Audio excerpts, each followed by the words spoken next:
This woman was asked by her boss to shave her hair in the morning meeting because her sales performance was not up to standard, but instead of being angry, the woman grinned because the punishment was her own. In the end, the boss made good on his promise and asked his assistant to give her $100,000 as compensation. You can imagine that those employees who fulfill their performance will get more money. And with this money-oriented wolf culture, the employees' enthusiasm for work grew day by day, bringing in nearly $20 million in revenue in just 7 days. And the boss who spoke from this podium was just 30 years old, but he was worth $100 million. He is the legendary stockbroker Jordan Belfort, whom Forbes magazine called the Wolf of Wall Street. But 6 years ago, Jordan was an unknown stockbroker's assistant who did little more than organize data and make phone calls to clients.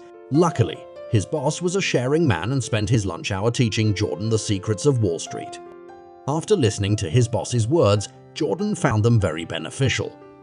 But before he could put them into practice, the financial crisis of 1987 came, when the boss learned that the US stock market crashed and evaporated $500 billion in one night. His blood pressure went 180 degrees, so the next day in the newspaper published the news of the bankruptcy of the new work of Jordan not long after the instant unemployment.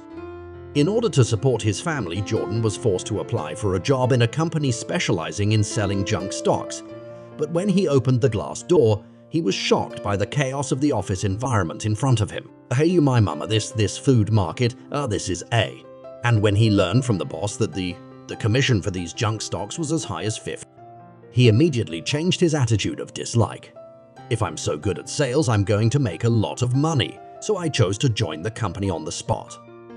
So Jordan used the sales techniques he had learned in his previous company to sell these insignificant junk stocks to his target customers.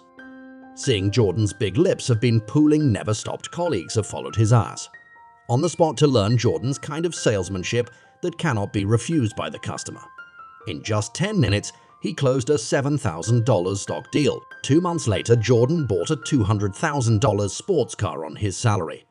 But just when the owner thought he could make the company a fortune with this sales genius, Jordan chose to leave because he was no longer satisfied with his monthly salary of more than $100,000. So he immediately partnered with a friend to open his own stock brokerage firm.